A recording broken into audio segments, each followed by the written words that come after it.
আপোনালোক আটাই অৱগত যে আমি যোৱাকালি LP আৰু আপাৰ প্ৰাইমাৰী স্কুলৰ আমাৰ যিখিনি ভেকেণ্ট পোষ্ট আছিলে সেই ভেকেণ্ট পোষ্টখিনি আমি ফিল আপ কৰাৰ কাৰণে আমি চেৰিমনিয়েল ডিষ্ট্ৰিবিউশ্যন কৰি আমি এপইণ্টমেণ্টখিনি যোৱাকালি দিলোঁ আৰু তাৰ আগতে আমি আমাৰ যিটো ৰিজাল্ট আছিলে ৰিজাল্টটো আমি ডিক্লেয়াৰ কৰিছিলোঁ।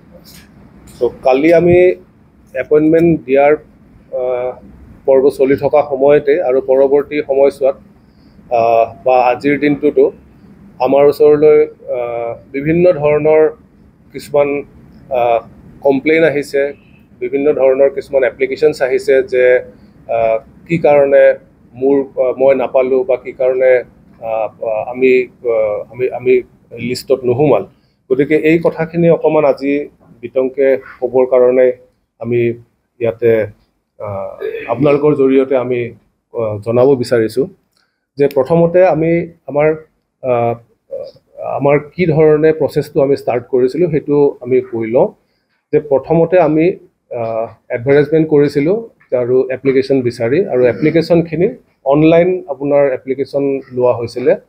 তো এনেকুৱা এটা ছিষ্টেম আছিলে যে কম্পিউটাৰ ছিষ্টেম এটা, যিটো অনলাইন কেণ্ডিডেটজনে এপ্লাই কৰাৰ লগে লগে কেণ্ডিডেটৰ ইনফৰমেশ্যনখিনি আমাৰ তাতে আমাৰ ছিষ্টেমলৈ আহি যায়। চ' সেইটো ছিষ্টেমত আমি প্ৰথম এখন লিষ্ট এখন বনালোঁ, যিখন আমাৰ ড্ৰাফ্ট লিষ্ট। সেই লিষ্টখনত কোনো ধৰণৰ আপোনাৰ ছাবজেক্ট ৱাইজ, কোনো ধৰণৰ মিডিয়াম ৱাইজ সেই লিষ্টখন বনোৱা হোৱা নাছিলে। সেই লিষ্টখনত এনেকুৱাও আছিলে যে কেইটামান শিতানত যে কাৰোবাৰ ডিগ্ৰীত কিমান মাৰ্কছ আছিলে বা কাৰোবাৰ হায়াৰ ছেকেণ্ডেৰীত কিমান মাৰ্কছ আছে, তাতে 0-0 আছে। সেই লিষ্টখন যদি আপোনালোকে চাবও বিচাৰে, লিষ্টখনত দেখা পাব 0-0 আছে। 0-0 কি কাৰণে আছিলে? কাৰণ ডাটা এণ্ট্ৰিটো কৰিছিল সেই পাৰ্টিকুলাৰ কেণ্ডিডেটজনে। গতিকে তেওঁ হয়তো কিবা এটা ইনফৰমেশ্যন তেওঁ নিদিয়াৰ কাৰণে ছিষ্টেমে তাতে 0 লৈ ল'লে। তো তেনেকুৱাকৈ এখন আমাৰ লিষ্ট ওলালে। এতিয়া এটা মেজৰ কমপ্লেইন আমি আজি দেখিলোঁ, যিমানখিনি আমি আপত্তি পালোঁ কেণ্ডিডেটসকলৰ পৰা, যে এটা মেজৰ আপত্তি আছিলে যে যিখন প্ৰথম যিখন ড্ৰাফ্ট যিখন লিষ্ট আছিলে, যে ড্ৰাফ্ট লিষ্টত মোৰ এগ্ৰিগেট মাৰ্কটো বেছি আছিলে, কিন্তু মই নাপালোঁ, কিন্তু মোতকৈ তলৰ কোনোবা এজনে পালে। চ' সেই বস্তুটো কাৰণ সেইখন আমি ৰেফাৰেঞ্চ হিচাপে ল'বই নালাগে। সেইখন এখন ড্ৰাফ্ট জাষ্ট হেয়াৰলাইজ লিষ্ট এখন হয়। তাৰপিছত আমি কেণ্ডিডেটসকলক আমি ফিজিকেলি ইয়াতে মাতিলোঁ, তেখেতসকলৰ ফিজিকেল এক্সামিনেশ্যনৰ কাৰণে অল ডকুমেণ্টছ। ফিজিকেল এক্সামিনেশ্যনৰ সময়ত যদি সেই তাতে ক'ৰবাত 0-0 যিখন আমাৰ অৰিজিনেল প্ৰথম ড্ৰাফ্ট লিষ্টখনৰ আছিলে, তাৰপিছত তেওঁ ডকুমেণ্ট প্ৰডিউচ কৰাৰ সময়ত তাত যদি কিবা মাৰ্কছ দিব লগা আছিলে, সেই মাৰ্কছটো তাতে এড হ'ল। আমাৰ মাৰ্কিং ছিষ্টেমটো একেবাৰে ক্লিয়াৰ, যিটো আমাৰ সময়ে প্ৰকাশিত যিবোৰ OM আছে বা যিবোৰ নটিফিকেশ্যন আছে, সেইমতে কৰা হৈছে যে আমি হায়াৰ ছেকেণ্ডেৰীৰ পৰা আমি 5% লৈছোঁ, ডিগ্ৰীৰ পৰা আমি 5% লৈছোঁ, DLEDৰ পৰা আমি 5% লৈছোঁ, আৰু কাৰোবাৰ যদি এক্সট্ৰা কাৰিকুলাৰ এক্টিভিটি, তেওঁ NCCত C চাৰ্টিফিকেট বা B চাৰ্টিফিকেট বা A চাৰ্টিফিকেট আছে, তাৰ পৰাও 5%। তো এইফালৰ পৰা আহি গ'ল 20%, আৰু টেটৰ পৰা আহিলে 20%, এইটো 80%। চ' টোটেল 100 হৈ গ'ল। এইটো হ'ল আমাৰ আপাৰ প্ৰাইমাৰীৰ ক্ষেত্ৰত। ইন কেছ অফ লোৱাৰ প্ৰাইমাৰীৰ ক্ষেত্ৰত আমাৰ হায়াৰ ছেকেণ্ডেৰী বা ডিগ্ৰী যিটোতে তেখেতৰ মাৰ্কছ বেছি আছিলে, তাৰ পৰা আমি 5% আনিলোঁ। তাৰপিছত BEdৰ পৰা আমি 5% আনিলোঁ, আৰু যদি তেখেতৰ কিবা এক্সট্ৰা কাৰিকুলাৰ এক্টিভিটিজ আছিলে, তাৰ পৰা 5% আহিলে, তাতে 15% আহিল, আৰু 85% আহিলে টেটৰ পৰা। গতিকে 100 হৈ গ'ল। এতিয়া এইখিনি বস্তু আমি তেখেতসকলৰ মাৰ্কশ্বিট চাই, তেওঁলোকৰ যিখিনি ডকুমেণ্টছ আমাক দিছিলে সেইখিনি চাই, তাৰপিছত আমি subject wise, medium wise, vacancy wise আমি লিষ্টখন বনালোঁ। গতিকে অভিয়াছলি তেতিয়া আপোনাৰ যেতিয়া মিডিয়াম ৱাইজ ৱাইজ কৰা হ'ল, তেতিয়া সেইখন এখন বেলেগ লিষ্ট হৈ গ'ল। এতিয়া সেই ছেকেণ্ড যিখন লিষ্ট হ'ল, সেইখনহে আপোনাৰ ছেকেণ্ড মেৰিট লিষ্টখন, যিখন ফাইনেল মেৰিট লিষ্ট। আৰু ফাইনেল মেৰিট লিষ্টখনৰ পৰাই আমি কেণ্ডিডেটসকলক আমি চিলেক্ট লিষ্টখন আমি প্ৰকাশ কৰিলোঁ। যেতিয়া আমি মেৰিট লিষ্টখন বনাইছিলোঁ, তাতে কেইটামান আপোনাৰ পইণ্ট আছিলে, যিকেইটা পইণ্ট আপোনাৰ গ্ৰাউণ্ড অফ ৰিজেকশ্যন আছিল। চ' 1 নম্বৰ গ্ৰাউণ্ড অফ ৰিজেকশ্যন আছিল, যিসকল কেণ্ডিডেটে DLED national institute of open স্কুলৰ পৰা কৰিছে, তেওঁলোকৰ ডিএলএডটো গ্ৰহণযোগ্য নহয় বুলি সুপ্ৰিম কোৰ্টৰ এটা জাজমেণ্ট অৰ্ডাৰ আছিলে আৰু সেই জাজমেণ্ট অৰ্ডাৰৰ পৰিপ্ৰেক্ষিতত অসম গভৰ্ণমেণ্টৰ পৰা এখন নটিফিকেশ্যন আছিলে গতিকে আমি সেই নটিফিকেশ্যন মানি পেলাই ডিএলএড এনআইএছৰ পৰা যিসকলক কৰিছিলে তেওঁলোকক আমি ৰিজেক্ট কৰিছোঁ সেকেন্ড আমাৰ ৰিজেকশ্যন আছিলে বিএড ডিগ্ৰীটো যদি ওপেন ডিষ্টেন্স লাৰ্ণিং স্কুলৰ পৰা যদি কৰোবাৰ পৰা কৰিছিলে তেতিয়াহ'লে সেইটো ৰিজেকশ্যন আছিলে থাৰ্ড পইণ্ট অফ ৰিজেকশ্যন আছিল আমাৰ মেট্ৰিকত সেই কেণ্ডিডেটজনৰ এমআইএলৰ ছাবজেক্টটো আৰু টেট আছাম টেট বা চি টেটত তেখেতৰ লেংগুৱেজৰ ছাবজেক্টটো দুইটা ছাবজেক্ট একে হ'ব লাগিব দুইটা ছাবজেক্ট যদি একে নহয় তেতিয়াহ'লে তেওঁৰ ক্ষেত্ৰত ছাবজেক্ট মিছমেচ এটা কেটেগৰী আছে ছাবজেক্ট মিছমেচ কেটেগৰীত তেখেত বাহিৰ হৈ গ'ল গতিকে মেইন এইকেইটাই আছিলে মানে এপ্লিকেশ্যন ৰিজেক্ট কৰাৰ গ্ৰাউণ্ড আৰু যিমানখিনি আমি কমপ্লেইনো আমি কালিৰ পৰা পাইছোঁ সেই গোটেইখিনিতে আমি দেখিছোঁ যে আইডাৰ কোনোবা কেণ্ডিডেটৰ তেখেতৰ HSLCৰ লেংগুৱেজ MIL আৰু টেটৰ তেখেতৰ লেংগুৱেজ পেপাৰৰ মাজত ডিফাৰেঞ্চ আছে লেংগুৱেজ দুটা মিল নাই আৰু পাইছোঁ আমাৰ NIS ডিএলএডৰ ক্ষেত্ৰতো আমি পাইছোঁ যে তেওঁলোকৰ NIS আছিলে হেৰিৰ পৰা কিন্তু তাৰপিছত এই কমপ্লেইনখিনি অহাৰ পিছত আমি চালিজাৰি যেতিয়া চাওঁতে আমি দেখিলোঁ যে আমাৰ টেকনিকেল বা ক্লাৰিকেল মিষ্টেক বুলি আমি মানি লৈছোঁ যে আমাৰ দুজন NISৰ দুজন কেণ্ডিডেট আমাৰ লিষ্টত সোমাইছিলে আমি লগে লগে এইটো ৰেক্টিফাই কৰিছোঁ আৰু দুটা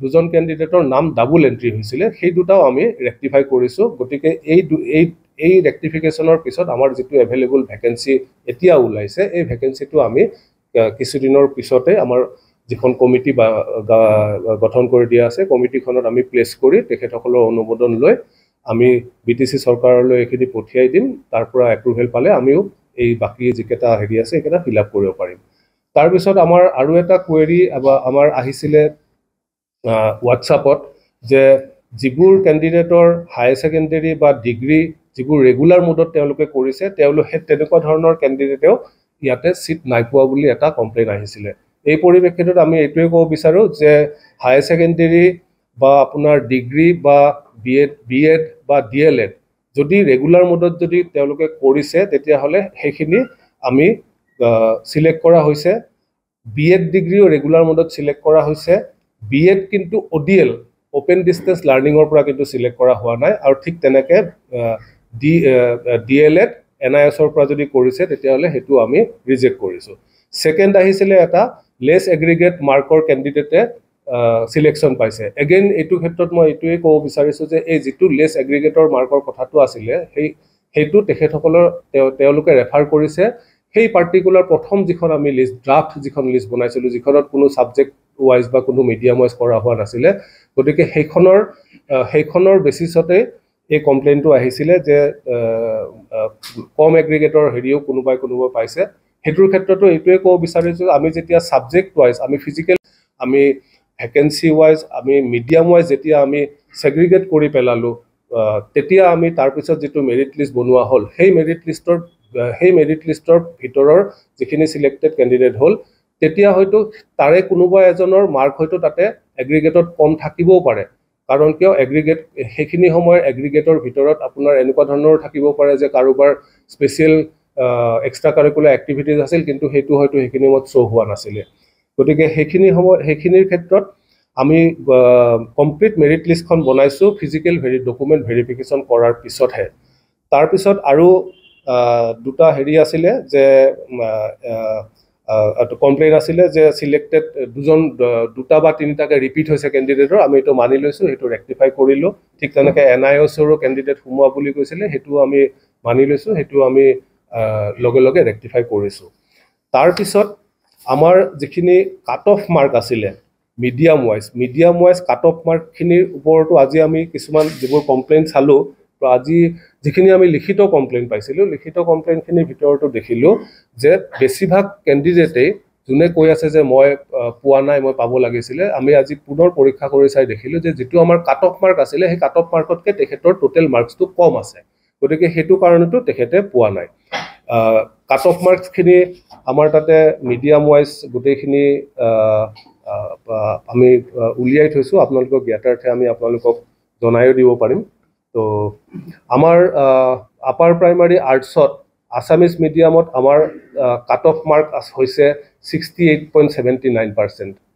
ঠিক তেনেকৈ আপাৰ প্ৰাইমাৰী বৰ্ডত আমাৰ কাট অফ মাৰ্ক আহিছে 67.36%। আপাৰ প্ৰাইমাৰী আৰ্টছৰ হিন্দীত আমাৰ কাট অফ মাৰ্ক আহিছে 60.89%। তাৰপিছত আপাৰ প্ৰাইমাৰী আৰ্টছৰ বেংগলীত আমাৰ কাট অফ আহিছে 66.01%। আপাৰ প্ৰাইমাৰী ছায়েন্স আছামিজত কাট অফ আহিছে 69.46%। আপাৰ প্ৰাইমাৰী ছায়েন্সত বড়োত আহিছে 67.40%। আপাৰ প্ৰাইমাৰী ছায়েন্সৰ বেংগলীত কাট অফ আহিছে 66.50%। আপাৰ প্ৰাইমাৰী ছায়েন্সৰ হিন্দীত কাট অফ আহিছে 69.15%। তাৰপিছত আপাৰ প্ৰাইমাৰী হিন্দী তাতে হিন্দী বড়োত কাট অফ আহিছে 50.62%। আপাৰ প্ৰাইমাৰী হিন্দী আছামিজ এইটো আমাৰ বিটিআৰৰ ক্ষেত্ৰত বিটিআৰ কেণ্ডিডেটৰ ক্ষেত্ৰত কাট অফ আহিছে 48.27%। আৰু নন বিটিআৰত 6জন কেণ্ডিডেট আছিলে তেওঁলোকৰ ক্ষেত্ৰত কাট অফ আহিছে 60.52%। এতিয়া লোৱাৰ প্ৰাইমাৰীৰ ক্ষেত্ৰত হিন্দীৰ কাট অফ আছে 65.76%, বেংগলীত কাট অফ আছে 60.54%, আছামিজত কাট অফ আছে 64.83% আৰু বড়োত কাট অফ আছে 60.57%। আমাৰ ৱেবছাইটত এই যিখিনি আমাৰ কি গ্ৰাউণ্ডত ৰিজেকশ্যন হৈছে যেনেকৈ BLED ডিগ্ৰী আছে NIOSৰ পৰা কৰিছে, BEd ডিগ্ৰী আপোনাৰ কৰিছে অপেন ডিষ্টেঞ্চ লাৰ্ণিং স্কুলৰ পৰা, L1 L2 যিটো মিছমেটছ লেংগুৱেজৰ MIL আৰু টেটৰ লেংগুৱেজৰ যিটো মিছমেটছ ইত্যাদি কথাখিনি আমি আজি বা কালিৰ ভিতৰতে বা আজি ৰাতিৰ ভিতৰতে আমি আমাৰ ৱেবছাইটতো আমি দি দিম। আৰু যিখন আমাৰ ফাইনেল যিখন মেৰিট লিষ্ট আছিলে সেই মেৰিট লিষ্টখনো আমি ৱেবছাইটত দিয়াৰ কাৰণে আমি যা যোগাৰ কৰিছোঁ।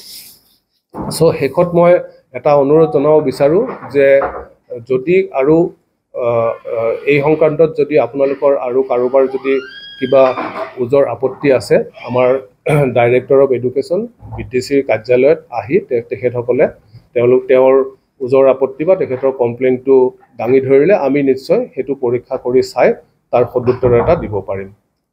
ধন্যবাদ। মেনশ্যন কৰা নাই এডভাৰটাইজমেণ্টটো আমাৰ লগতে আছে, আমি আপুনি চাব পাৰে আমি এডভাৰটাইজমেণ্ট কৰোঁতে আমি কোনো পোষ্টৰ সংখ্যা মেনশ্যন কৰা নাছিলোঁ। আমাৰ কেণ্ডিডেটসকলক এই DLEDৰ যিটো NIOSৰ যিটো DLEDৰ কথা সেইটোতো আপোনাৰ এইটো মানে সুপ্ৰিম কোৰ্টৰ ভাৰ্ডিক্ট সেইটো চবেই জানে। তো সেইটো ক্ষেত্ৰত স্পেচিফিকেলি তেনেকুৱা ধৰণৰ কোনো আমাৰ ফালৰ পৰা আমি জনোৱা নাই, কিন্তু ইট ইজ প্ৰিজিউম কি it is known to all, কাৰণ কিয় DLED ডিগ্ৰী লোৱাৰ পিছত ছাবচিকুৱেণ্টলি যেতিয়া সুপ্ৰিম কোৰ্টৰ অৰ্ডাৰটো আহিছিলে তেতিয়া বহুতৰ মাজতে এই হেৰিটো হৈছিলে যে আমাৰ হেৰিটো সুপ্ৰিম কোৰ্টৰ অৰ্ডাৰ মতে কেঞ্চেল কৰা হ'ল। চ' যিহেতু এইটো এটা ৱেল নন হেৰি হয় আৰু সুপ্ৰিম কোৰ্টৰ এটা অৰ্ডাৰ অহাৰ পিছত এইটো ৱাইডলি পাব্লিছ হৈছিল, আছাম গভৰ্ণমেণ্টেও নটিফিকেশ্যন পাব্লিছ কৰিছিলে যে DLEDৰ ক্ষেত্ৰত হেৰি নহ'ব। তো গতিকে এই কথাটো জনোৱাৰ বুলি হোৱা নাছিলে। It is presume that it is known to all candidate who have applied for the post.